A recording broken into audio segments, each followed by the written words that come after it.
everyone, Michael from Teams by Design.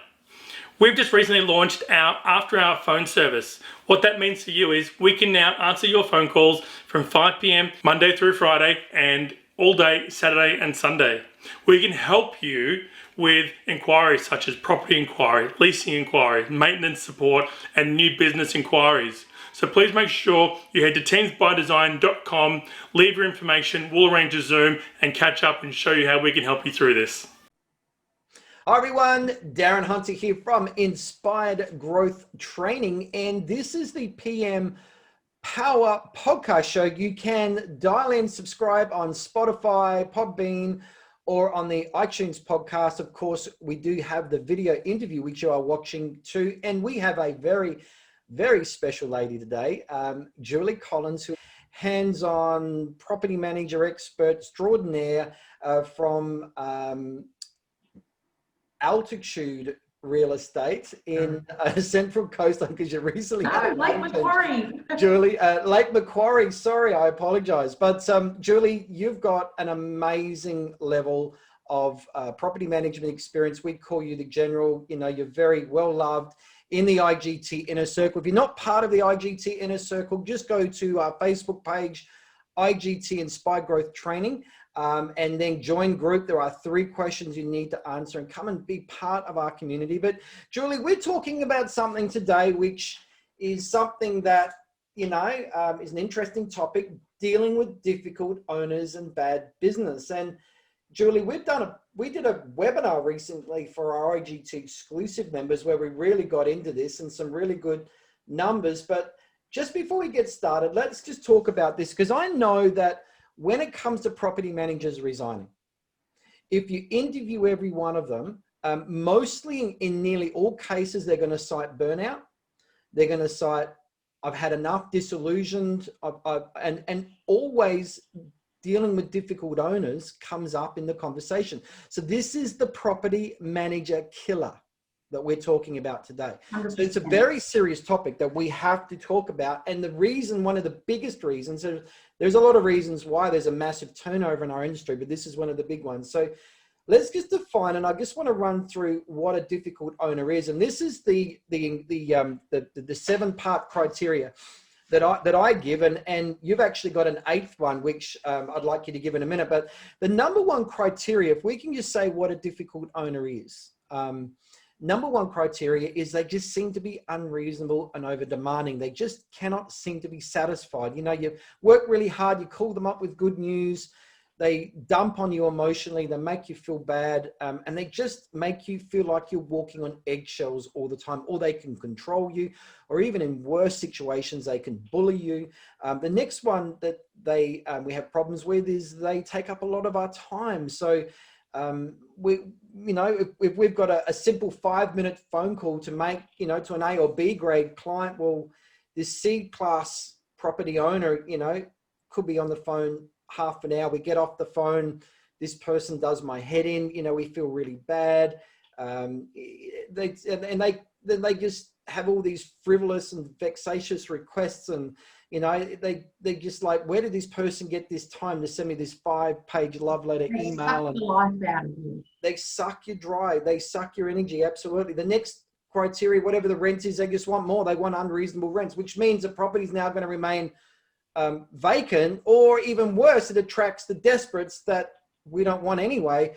It detracts a good tenant. The other criteria, number 4, is they just seem to get their kicks out of screwing down on fees. They want their value in fees being dropped, and they're very focused on that. The number 5 criteria is they seem to they put little to no money into a property with maintenance, repairs, upkeep, which really means that we end up having, number 6 criteria, a crap property, which really is only going to attract a crap tenant, which means a good tenant isn't going to want to live there. And I always have this saying that, if a good tenant doesn't want to live there, why do you want to manage it? So, but last criteria before I hand to you, Julie, because this is all about you. The last criteria here is they tend to have a low rent property. But Julie, you've got number 8. What is it? I have. So adding to that, these are the owners that want to make their own rules. They think that they can bypass tenancy legislation, and they think that you should be able to enforce, rules that they want in place.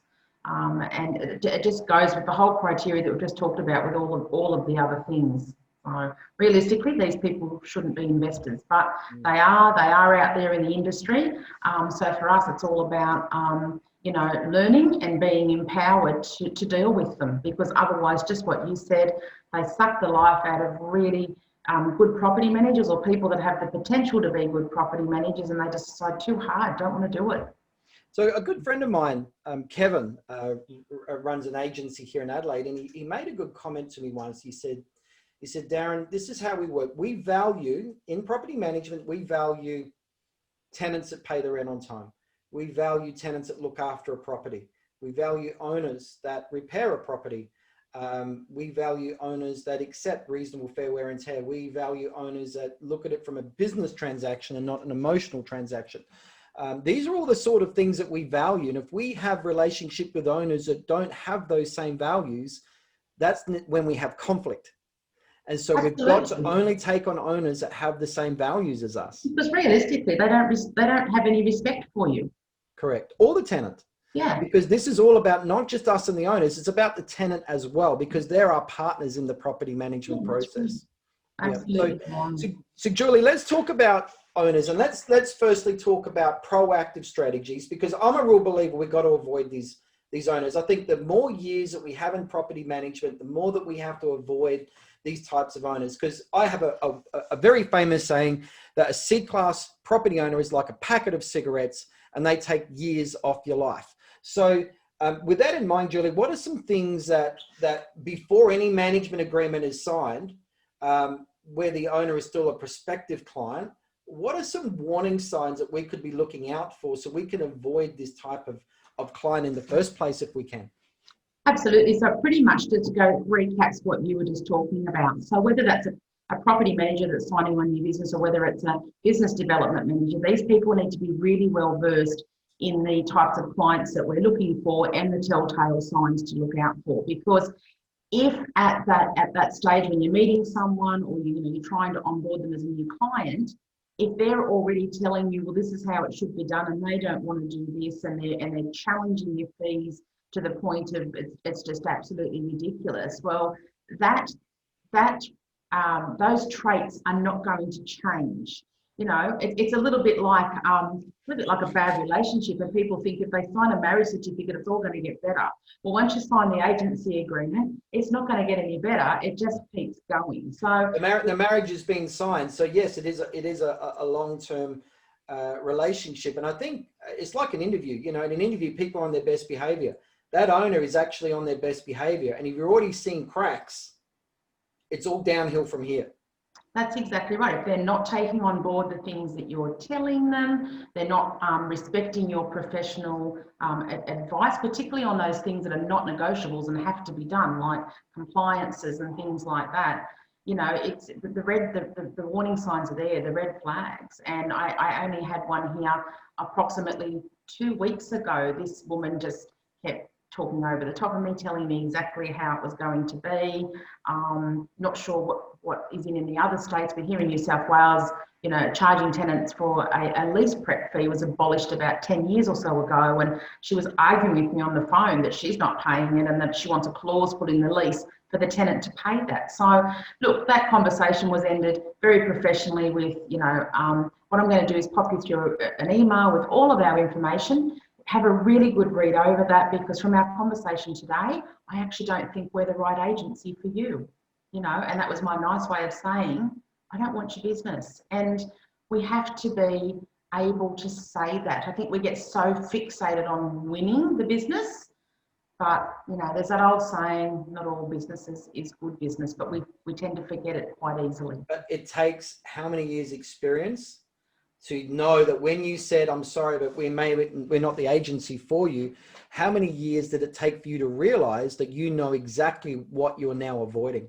Yeah, absolutely. It does take a long time. And funnily enough, I'm no longer I don't manage portfolios. I mean, I lead a team But my mindset is now thinking about my team, and I don't want my property managers having to turn themselves inside out, irrespective of being a business owner. I don't want them turning themselves inside out for a paltry sum of money that this owner wants to pay for our services. I think the word is paltry, because generally got a low rent property. We may have unfortunately given them, or talking about a management fee reduction as well. It is a very low amount. And I think, and we'll talk about this a little bit later, but how easy is it to replace a C-class landlord? Well, there's a dime a dozen out there. You can get at any time on cheap fees, and you can attract those bad owners. But how hard is it to get a quality property manager? So if we really look at what's the better situation we've got to keep, we've got to look after our staff. We have to, because we can't have that property manager now disillusioned that we're not backing them up or supporting them, because they need the support. And so absolutely, we've got to be careful. But let's talk about a couple of scenarios, just still going on identifying these types of owners. Let's say it's a DIY landlord that's come in, they've surrendered. I don't want to manage my property on my own anymore. I've been doing it 10 years. Julie, what are some of the things that you're going to look for at this point, if that's actually going to be an A or B class owner, or in fact a C class? What are the things that you're looking for now to actually, in your mind, think, okay, is this owner for us or not? Yeah, look, so I think immediately you really need to know what is the property that you're dealing with, and what is the current scenario with the tenancy. Now, I'm not saying we shouldn't take on these sort of scenarios when there is a mess in place, so to speak. We're professional people. We sometimes sort out messes. But let's have a look, first and foremost, let's have a look at the property that they're asking us to take on. Now, if this property is, in such poor quality and disrepair and all those sorts of things, basically don't touch it, because it's actually that landlord's problem is not just the tenancy that the mess that they've created. The problem is the property. So even if we get rid of a tenant for them, okay, the property itself, that doesn't go away. That's the quality that it is. So for me, that's the first and foremost thing. From there, if the property is a decent property that in good circumstances you would have in your portfolio, then you need to look at what is the current circumstance that they're asking us to deal with. Very, very important, if you're going to take it on, that you make sure you make it worth your while. No one gets to walk into a solicitor's office with a mess that they've created and they say, look, we'll do it for nothing. It doesn't work that way. So make sure that you're covering your costs, and you need to make that owner very, very aware that under the circumstances, this is what we have to do for you. This is the best outcome you expect, because under no circumstances have them under any disillusion that you're going to be able to wave a magic wand and just fix all this mess they've created. They've got to own it to some degree, and it's going to cost them pain and money. That's what happens when you make that decision in the first place to manage your own property. Okay, well, let's just shake it up. We've now got a call from an owner. He's having to transfer from Lake Macquarie. He's got a job transfer to Sydney. He has to rent out his family home. What are some warning signs that you're already thinking of in this type of scenario? What could happen? What are some things that you're looking for to identify if this is the right type of client for you? Sure. Okay, so straight away with that kind of scenario, emotional attachment. Straight away, because is this person so emotionally attached to their property that they can't switch their mindset to it being it's now a business transaction, it's now an investment property, so when you go there and they tell you about the curtains that mum made for me and she passed away 2 years ago, and they're really, really precious, and whatever the case may be. So straight away they're signs that these sorts of things, you've got to try and educate them that we have to make this house an investment property, and anything that there's an emotional attachment to needs to be removed. The other thing is you're looking for, has this person been a home handyman? Are there things at the property that haven't been done properly? Obviously, we can only do visual inspections, It's those sorts of It's only things. until a person moved in, though, is this house going to be revealed for what it is. And particularly, with any dodgy repairs or jack-built jobs, we might call them. Okay, the owner says, well, Julie, I'd like to, with the lease, can you write into the lease? You see this tube of paste here. I've actually bought that. I'd like you to write into the lease to have the tenant rub it into the stove top elements on once a week. It's got to be written into the lease, and also it needs to be written into the lease. I don't want I don't want any tenants wearing shoes in the house, and the wheelie bin needs to come in within a day of the actual trash collection. How are you going to read those signals? Yeah, so again, to me, that's all very emotional, emotionally driven, because they're the things that they do to make sure that their house stays what they think is perfect. So you're going to have those conversations about, and that's all about stand behind tenancy legislation, make them understand. We can ask people all sorts of things that you ask, but it's not enforceable. And also, I think it's really important to talk to them about, and if we can't enforce these things and you're expecting us to, ultimately, you're going to end up disappointed in us. And that's through no fault of our own, in that we can't enforce those things for you. So if they're adamant that, again, that you're the agent and you should be able to do whatever I ask you to do, you're better off, what do they say? You can Who's the boss? Are you the boss or they the boss? So, sorry? Yeah, who is in charge of the management as well? Yes.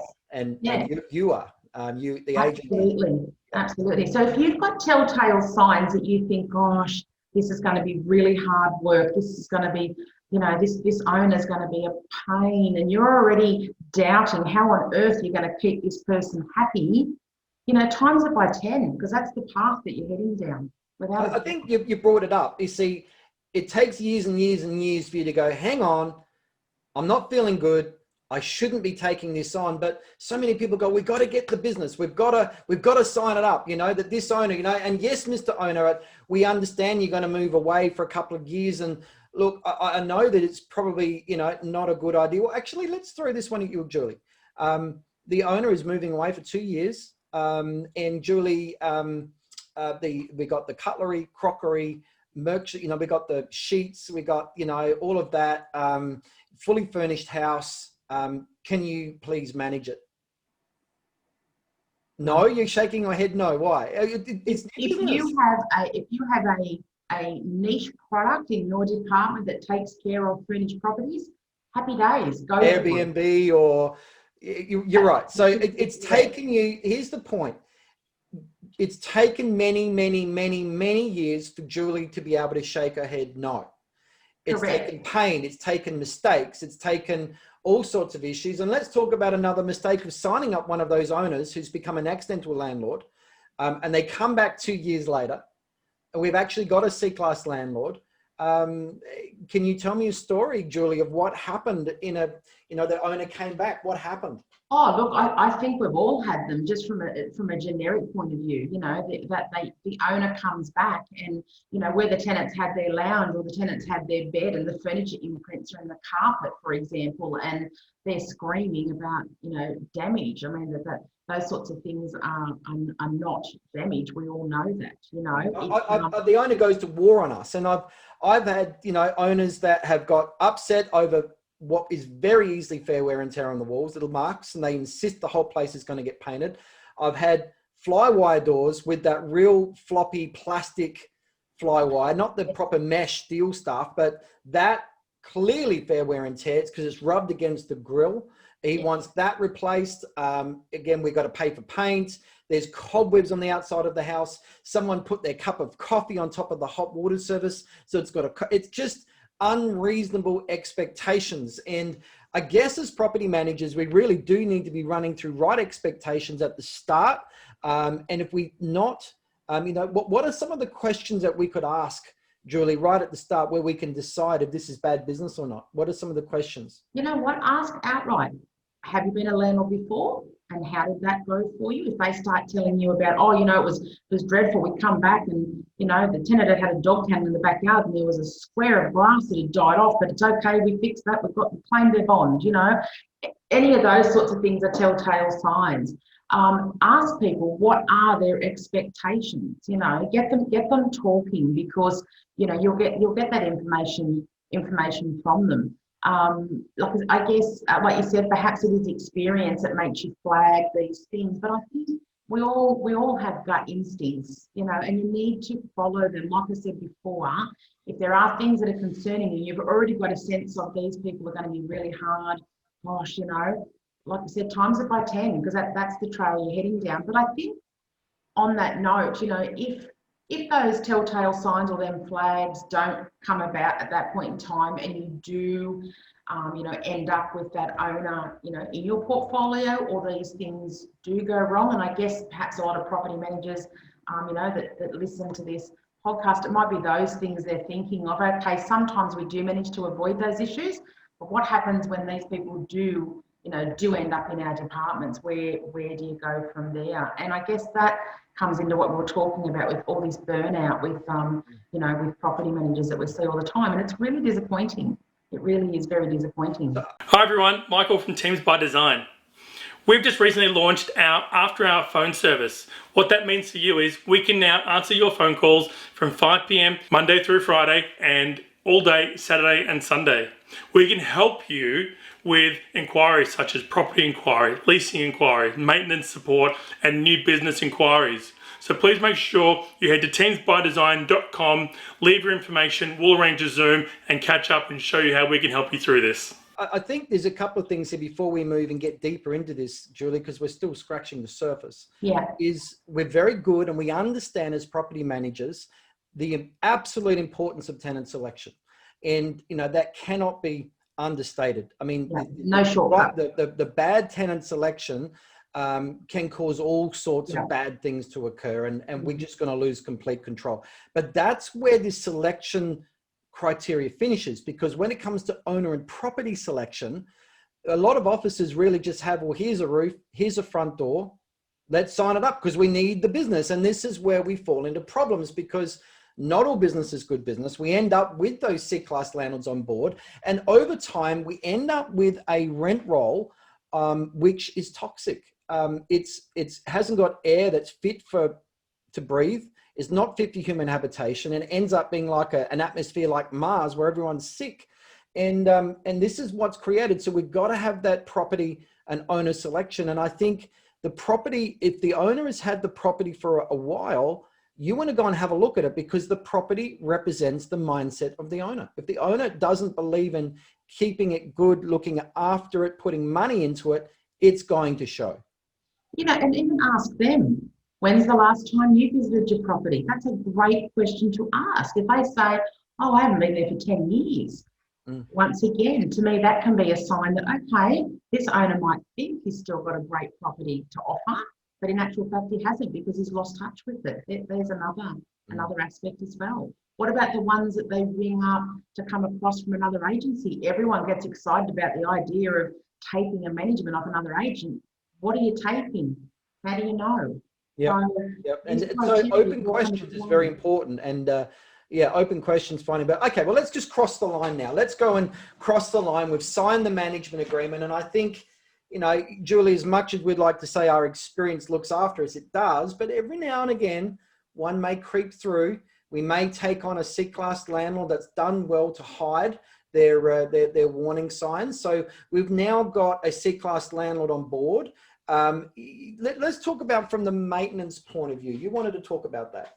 Yeah, so when we talk about difficult clients, I think that there's different aspects that probably falls into. Sometimes they're just difficult in all aspects. Others are with, you know, great in some areas and not in others. So I think everyone would agree that one of our, you know, a massive pain point is owners that are difficult with maintenance, and that can come about because they're C-class, they just don't want to spend the money. I believe there's people out there that really can't afford their rental properties, perhaps because they don't budget enough for maintenance and those sorts of things. So they're constantly trying to, you know, avoid those costs wherever they can. to me, that's something that is often a real challenge, and that's getting people to fix things. So I think this is where it's so important to know your legislation. That's really important, and have a full understanding of things so that you can very confidently, address these issues with those owners. Because when these problems do arise, and a lot of problems for that matter, particularly with maintenance, and I talked to you about this earlier, as property managers, we are natural fixers. That is our natural, our natural DNA. But not all of these problems necessarily belong to us. We look at scenarios and go, okay, has the owner got a problem? Has the tenant got a problem? Have we got a problem? We as an agency only have a problem if we've dropped a ball somewhere and haven't done what we're meant to do. Otherwise, the owner's got a problem, or the tenant. So when we're talking to owners about maintenance, we provide them with information. We educate them. We need to let them know, it is your obligation, to do this. Let them know what the ramifications are if they don't.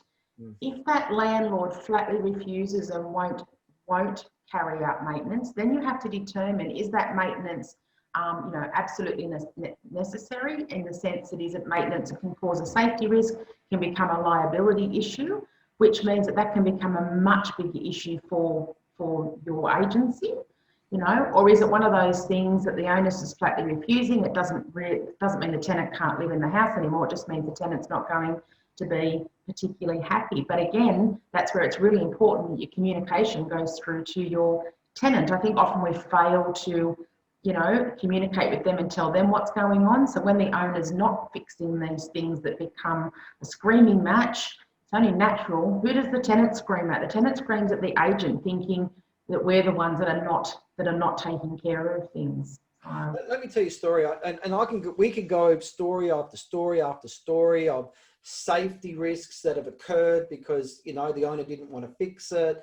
But let me just give you a story, and this is a real shocker. And I was speaking at a conference in Washington, D.C. A couple of years ago, and I was hosted by the person that was running that event at the time. He invited me. He said, Darren, come back, stay at my property, which is at Winchester, which is about an hour out of Washington, D.C. Lovely area, great guy, loved it. And one of his colleagues was driving me around, and I saw this house. It was boarded up. It had been involved in something, but all the windows were all boarded up. It was now derelict. And I said to the guy, what happened there? He says, oh, Darren, we actually used to manage that property, but the owner refused to fix the smoke alarms.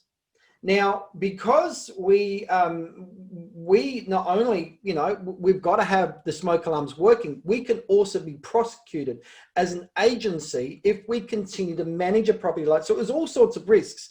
We dropped it.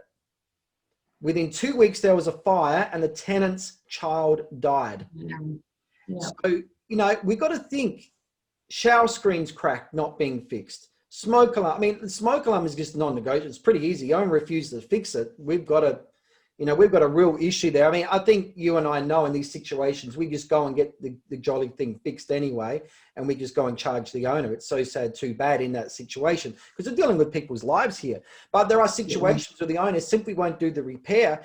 What is it worth to you as an agency with the risk if it goes into litigation, the amount of time and issues and problems it's going to cause? I mean, I've seen some shocking situations where it's gone to litigation. The worst situation I've seen is where the case went to court. It took a year of the principal's time.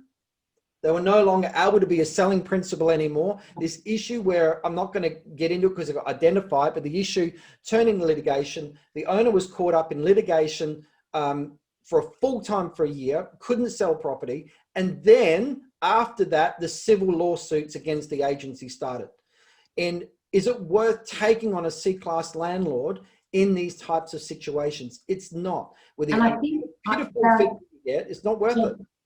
And I think the thing there, and this is again to have a think about, and this is again where property managers need to back themselves, And that is when these things, things go wrong and they end up in litigation, we always, have a saying in our office that you think of the worst case scenario and work backwards with pretty much everything that you do. But what will often happen is if there's a maintenance issue and it's reported to the owner and it does have an element of risk, let's say we're talking about a set of steps that are getting quite dodgy, okay?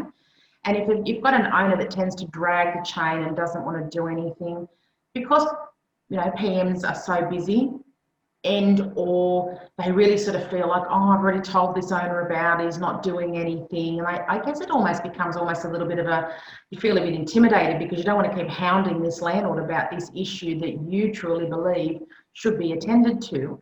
Well, I guess there I have to say, what is the process in your office with those kinds of scenarios where it's a case of something has been reported, nothing's happened? Does it just sit in your system as an open file that just never ever gets closed, but it's always a case of, oh, he knows about that and he doesn't want to do anything about it? Because ultimately, if things go pear-shaped, that won't cut it. So you really need to think about a system in your agency that's you notify the owner, they receive a follow-up. For some agencies, it might be, okay, they receive a final follow-up and then decide, are we going to continue managing the property? And I know it feels like you could almost get rid of every second management that you have, but in those sort of instances, you've got to take control with these owners because, again, for any PM listening to this, if things go pear-shaped and it results in a litigation matter, you mark my word, that owner is going to do everything he possibly can to blame you as the property manager. No one's going to put their hand up. Their lawyer will do what he can to look for the cracks, yeah. and a lot of the time they find them. And if the owner's not doing it, their solicitor's going to. So no one's going to put their hand up and go, you know what, my property manager did warn me that this was going to happen and I didn't do anything about it. Not on your life it's going to happen. So, this is where processes and things in offices should be reviewed as well. This comes back in contrast to we just need the growth. We need the growth. Hang on. We select the tenant. We understand the importance of proper and thorough tenant selection. We also should have owner selection, tenant and property selection. So look, I'm just going to put this out there. If you want an 8-part criteria of what you should say no to, I go through, the minimum rent level, perhaps before you say no, minimum fees, location, distance from the other. There's about 8 different criteria on a Word document. If you want that, just email me, darren@igtmail.com. I'll email it to you. Just ask for the 8-part new business criteria, 8-part new business criteria. And I'll get that to you to help you with your owner and property selection. All right. So we've talked about maintenance and the upkeep of the property, and that of course can affect or impact the quality of tenant that can be attracted to the property. It talks about our litigation risk, exposure and impact. Let's now talk about the emotional impact that we can have, which directly connected to burnout. And let's talk about unreasonable owners who are demanding owners, in some cases bullying owners.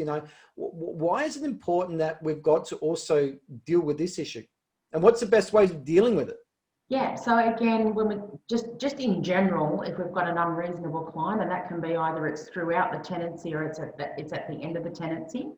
So basically, when things get to boiling point and you've got an owner that just seems to be relentless and supposedly they're not happy, I think I believe the good thing to do here is basically to have, obviously listen to understand what they're saying, and if you don't agree with what they're saying, take it in. And then determine, is this a service issue? Is it something that, this is what we do and they're not grasping it or they don't agree with it? Because that may identify that we can either, improve our service, or if it's just that they're completely unreasonable, again, that's really making a deciding factor that, perhaps we're not aligned with this client, or the other thing is from a legislative perspective. So if someone's unreasonable, they're not happy, they're making demands, etc., and it's a direct conflict with legislation, we are the professionals. It's for us to explain to them why that can't be done that way, why it's not allowed, what the ramifications are, etc. And again, if people won't have a bar of it, you know, there's your answer. So rather than coming back to what I was saying again, property managers owning things and feeling as though they've got to find a way to fix this because they've got to make this client happy. You will never make these people happy, because while you might think you fixed this thing, there's already something else that's simmering, and it sets a precedent because they now think that you're their whipping boy or their punching bag, whatever you want to call it. And they're just going to keep going and going and going because that's what they expect. Once they know they have leverage, that's right. They're perhaps a very controlling personality, used to that. I think we've just got to understand. I think you've really identified it, that we are fixers, we are problem solvers, and if we're unable to solve something, we have this frustration, which can turn into an emotional burden. It turns into anxiety. And that all turns into burnout, and we've in our minds we haven't processed it properly because we're thinking we got to fix it. Well, we have to accept some things cannot be fixed, and the only way to fix it is actually to remove the problem, which is the actual owner themselves, to remove them out of the equation, because they ain't going to change. So that is the way sometimes, and I think there's times where, Julie, we've sacked a bad owner. They've got 5 properties. They were crappy properties anyway.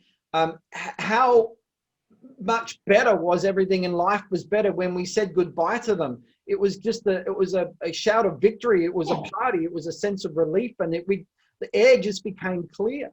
Yeah, Darren, even if you've got an owner that maybe their property is not crap and it's a quality property, but they themselves are difficult clients. Again, that doesn't make it okay. It doesn't mean, well, you know, it's a lovely property or it returns $500 or $600 or $700 a week. If it is a constant marathon and a constant battle with this owner, then you've got to switch your mind to all the energy and not just your energy, the resources that are being sucked out of the department to try and appease this person and manage this property. You know, you could probably have 3 other properties on your portfolio that it would use up the same amount of energy and resources, and without the headaches. So I think the same as when I believe if it is all possible, it's actually great to get a person in front of you rather than on the phone. And I think people gain a lot of Dutch courage over the phone, whereas getting people in front of you and having a reasonable conversation is great. I know that's not always a possibility. I think another good thing is if the option is there, I actually think it's great to encourage your owners to visit the properties with you once every 12 months, because I think the other thing, talking about as being fixers, etc., is often as PMs, I see a lot of probably, you know, PMs that haven't been in the industry quite as long. They're too afraid almost to tell their owners of anything, you know, negative that's going on with the property, because they only want to provide good news, you know. But that's not a good thing either, because that owner should come on that journey with you. It keeps things real. It lets them know, gives them a real insight into how hard you're working, because they've got problems with that tenancy. I've got this professional person that's identifying there's a problem, but they're working it out for me. I think it all contributes to, you know, basically avoiding this difficulty with clients. And again, if that person's, I'm not interested in visiting the property, I just don't agree with anything you say, it's a constant fight, it's a constant battle, you're never going to win that argument. And I think this is where then people just get so burnt out with it all. I think we've talked about the emotional impact, and it can really pressure us and give us anxiety. If we've got anxiety when that person phones, there's an issue. All right. And that person's name, the reception says, oh, Mr. Such and such is on the phone, and you feel like you have to dive under the desk or walk on eggshells. Well, that is a warning sign in itself. But let's talk about the impact of the department. So we've got emotional impact, anxiety, mental health, lack of enjoyment of the job, sense of dread. Let's just be honest about that. And that all has the wearing and burnout effect. But We talked about the resources. If we've got a property that's hard to rent, it could be the extra time on the road to go out there to show extra amounts of people through, because we're now picking the best of a bad bunch. That doubles over it. So we've got the mileage, we've got the car wear and tear, we've got our time wear and tear. We'll talk about time in a minute, but there's so much drain on the business. Is it worth it to have these? And we're not earning good coin on these. We're earning a lower income. It's just bad all round. So we've got to be able to go recognize this is bad. We shouldn't be managing it. And from a time point of view, we did a webinar together, Julie, not so long ago, and it's in part of our PM Growth and Performance series in the IGT exclusive membership, where we talked about dealing with C-class owners and bad business. And we did a time and motion study. And just basically for everyone listening, we did a typical time of a move-in, a tenant moving in and moving out in the same 12-month period on an average property. Turned out with the leasing of it, the time to show people through and then sign up the lease and do the inspection, do the lease renewal, do the maintenance, typically 3 hours in a year, routine inspections, all of that. Then the vacating of the tenant, typically it's around about 20 hours of your work. But then add a C-class landlord or property to that, it blows out double, if not triple, because we've got so much more time and resource to rent the property, because we're going out, showing the property a lot more. We've then got the issues surrounding routine inspections. We might have to do re-inspects. We've got rent arrears or late rent problems, where we're probably spending maybe half an hour on the phone every 2 weeks. That's now turning into an extra 20, 25 hours a year just on late rent, maybe more, maybe 30 hours, plus the possible court or tribunal. It's all bad. Then the file inspection, you've got the extra blowout. So before you know it, an average property 20 hours a year, now this is 40 to 50, 60 hours a year. We're not earning $88, $90 an hour. We're now earning 25, and a cleaner wouldn't even work for that. So for every hour that we're spending on that type of property, we might be bleeding $30 to $50 per hour. It's all bad. So I think we've outlined this is bad business, Julie, but here is another problem. The property manager knows it's bad. They feel like crap. They want to get rid of this owner. They then go to the boss, who might be running a sales division, and says, I want to get rid of this owner. And the boss turns around and says, well, we don't want to do that because I might want to sell one day. What have you got to say about that? Okay. So as an individual PM, if you're approaching your business owner, before you do that, I think have a look at the scenario, have a look at what's going on with this person, and ask yourself, okay, and this is where I was talking about have confidence in yourself and know your worth, you're providing a professional service, and ask yourself, is there something I could do differently or I should be doing differently? Is there something I could or should be doing better? Okay. And if it's a case of, well, no, I've done all these things that I'm meant to do for clients, and you know what I mean? I've done everything I possibly can, and I've exhausted all avenues. Then you're going to your owner. Now, again, this could be about maintenance. This could just be about being unreasonable. If it's about maintenance, okay, irrespective of this person might sell one day, my argument is to that business owner that yes, they might sell one day, and I don't know what that sales commission might be worth to the office, but are you prepared basically to roll the dice and risk that you may not even get to a sale because this property is on the verge of being a litigation issue? And are you prepared to take the risk of being dragged through, being sued because of, the condition of this property? Because quite likely that's what's going to happen, way up the two. Now, any smart business owner surely would not want to be dragged through a litigation case that they could have avoided. Things can happen that we don't expect, but when the warning signs are there and you ignore them, like I said, it's going to cost that business a hell of a lot more than what they're going to earn in a sales commission, I would think.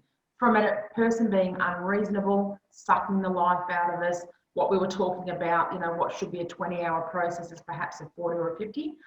Put that argument forward to your boss or your business owner, nutting out all these things, and this is how much time this person's taking on the basis of it's not good business, because as I just mentioned, you think if a property manager had all those type of people in their portfolio, their capacity would be to manage, 50 properties. That's all they'd have time for, Whereas if you're managing good quality owners and good quality properties, that person would have the capacity to manage 150 properties, which is, triple the income for the agency. It makes sense. So again, it's drilling into what is it really costing the business, let alone sucking the life out of your PM and she's on the verge of rocking in the corner or leaving.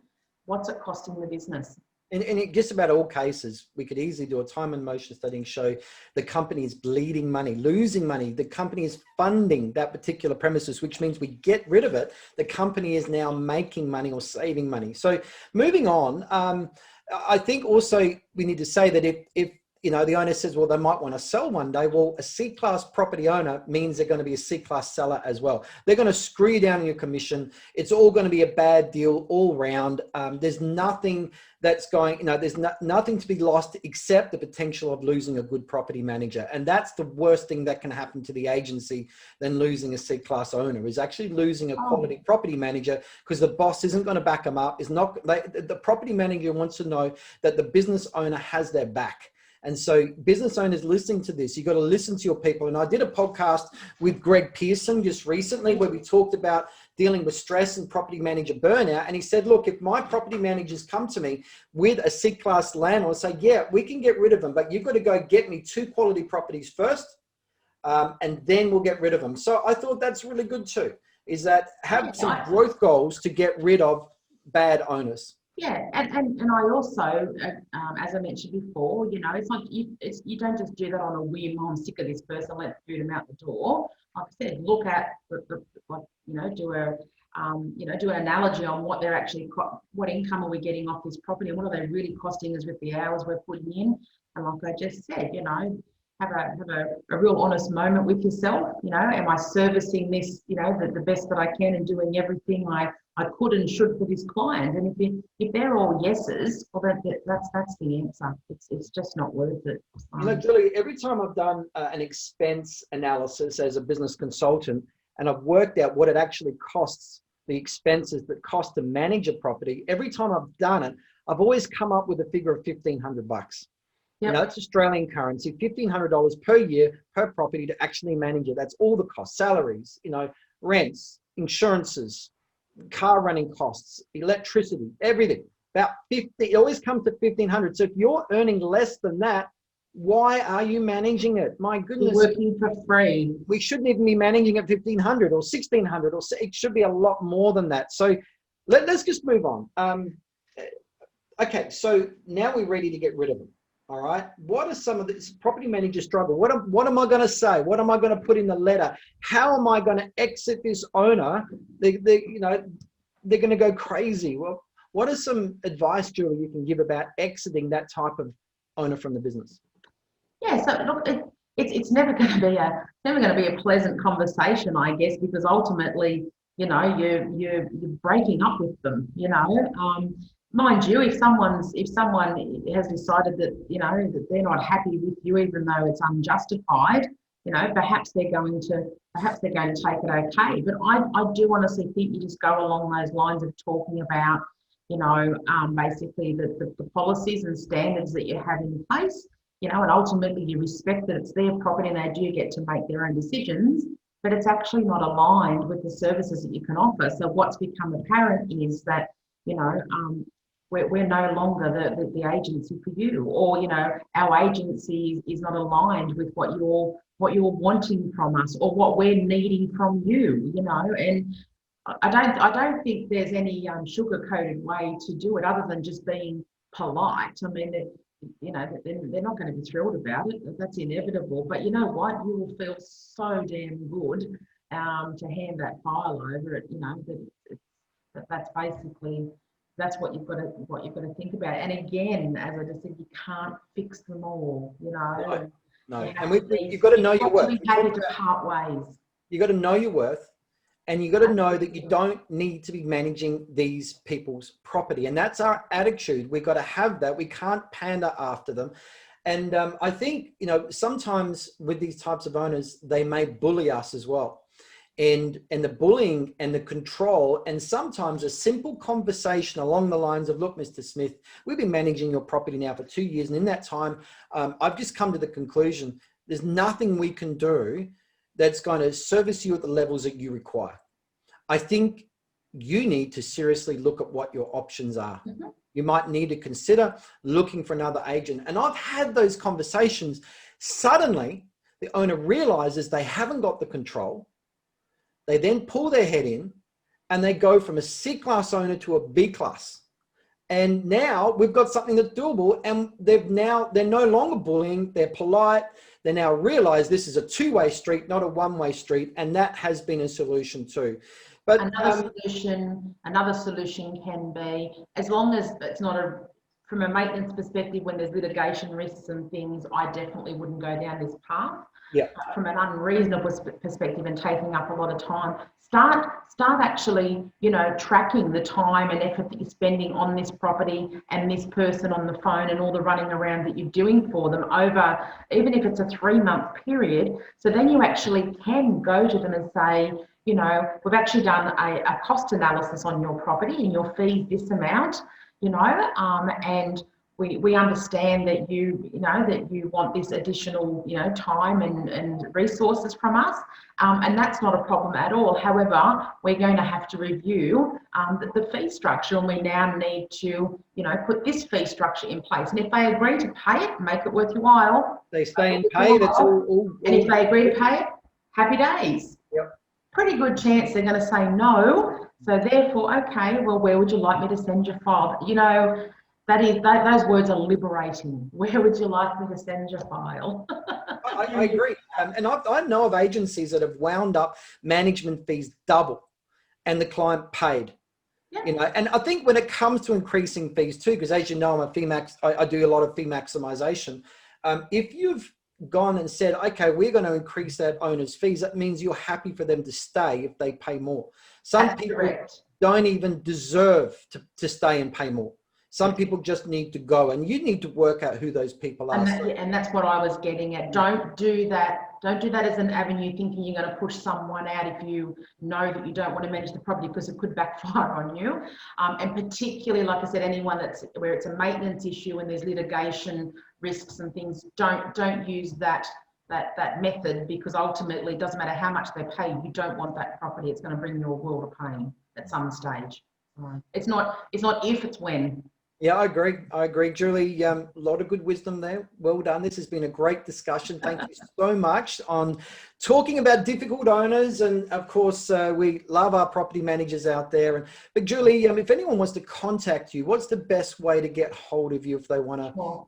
And I'm always happy to have a chat with anyone. Sometimes it's great to bounce things off other PMs. We've all been there, we've all dealt with it. So more than welcome to email me, and that's julie@altituderealestate.com.au. Or my mobile number is 0414751646. Generally leave a message, but yeah, I'll catch up at some stage. And of course, Julie is part of our IGT Inner Circle. So on Facebook, go to the IGT Inspired Growth Training Facebook page, just join group. There are 3 questions that you must answer. We're very, very careful about who comes into our group. And of course, Julie is part of our IGT family. But Julie, thank you so much for your time, and great podcast. And thank you to everybody for watching or listening and tuning in. Thanks very much, Darren. It's a pleasure, and thank you for having me.